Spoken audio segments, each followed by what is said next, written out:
Hey guys, how y'all doing? I'm here to give you guys my first impressions and first recap on Overlord 2, or you could call it Overlord the second season, or second season of Overlord, which is on episode 1.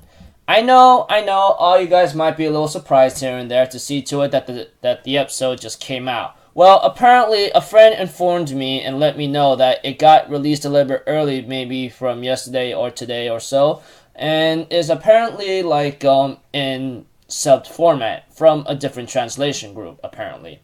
But, this episode was pretty cool, not too bad. Although the way I looked at it is it's a simple way I'm going to summarize it, but I do not know what to expect because it's going to be hectic from here on out. But let's just be honest. It's been like 2 years or so, or make it 3 if possible, or close to that we had our first season of Overlord, So if anything else, let's just get this started.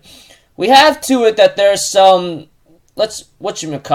some strange characters talking to each other, involves some kind of strange creature talking to her subordinate, possibly, which I don't remember her freaking name, honestly, which I don't really care much, because I think she's just going to be an enemy, and she may not have too much of a role, although I could be wrong about that. Then there's another scene switch with an old woman talking to a dragon, which apparently I believe he used to be human, or used to be human. I don't know if that was the case because he did end up fighting some kind of powerful warrior eventually, but I think he might have lost, but I don't know what the case is.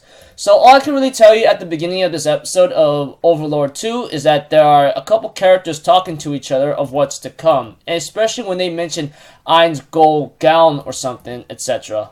I think that's the guild's name, if I remember correctly, about Momonga-sama, etc. I'm pretty sure you guys know who I'm talking about.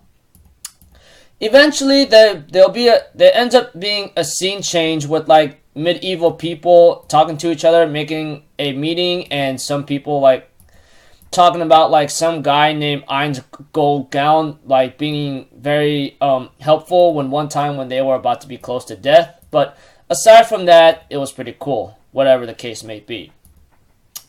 We end up seeing a scene with Momonga-sama managing to kill a dragon effortlessly, and having to have some plans to get ready, apparently, which concerns him greatly, and ends up having a little small talk with, what's her name again? Oh man, I forgot. Albedo? Yeah, Albedo. We have to with that, he ends up having a conversation and having to make some plans of having to sorry for repeating myself. He's having some plans to try to get ready for what's to come for danger, apparently. He's trying to make another duplicate of Nazareth, but it's like a target or dummy proof or something.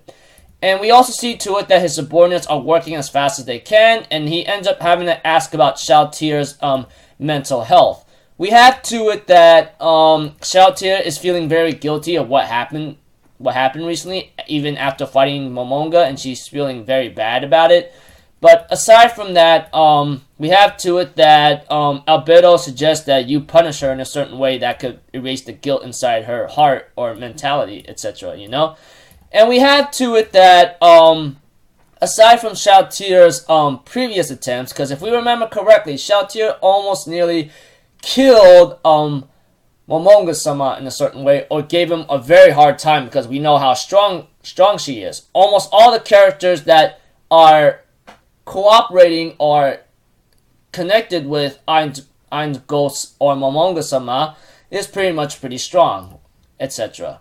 And we have to it that, despite all that, we see to it that he's trying to make some plans of what's to come later in the future, because we do understand that Xiaotier was mind controlled by a world-class item in Overlord. Let's not forget about that in the first season. That's a very long time ago, and I'm pretty sure those of you guys have forgotten about it. That's what happened to Xiaotier. But aside from that, we have to it that that the episode ends up with some lizard men, apparently, lizard species crew, being given a warning towards the end of the episode that death will be coming and get ready for all hell's breaking loose. While Momonga-sama ends up getting ready to go back to the human world to get more information, etc., while he leaves one of his subordinates to get ready for combat or to get ready for base. But we also see to it that when the conversation between Albedo and Momonga, they end up having to set up a couple bases here and there in the world of where things could get a little hectic. I do not know what's really bound to happen exactly, but it's gonna be really hectic because the way how it ended off in its first episode and talking to the lizard man that death is coming for them, it looks like to me another enemy is on the loose. Possibly many more enemies from the beginning of the episode that was shown in episode 1 of Overlord 2 or Overlord's second season is about to make their move. Whatever the case may be, it's gonna be very troubling for Momonga. As for the player controlling his character, he does not know if that person might be a player itself, etc. But who knows? So, whatever happens, happens, but it's going to be more trouble for Momonga himself. So, until then, I'll see you guys in my next video. So, I'm Alpha Zero, people.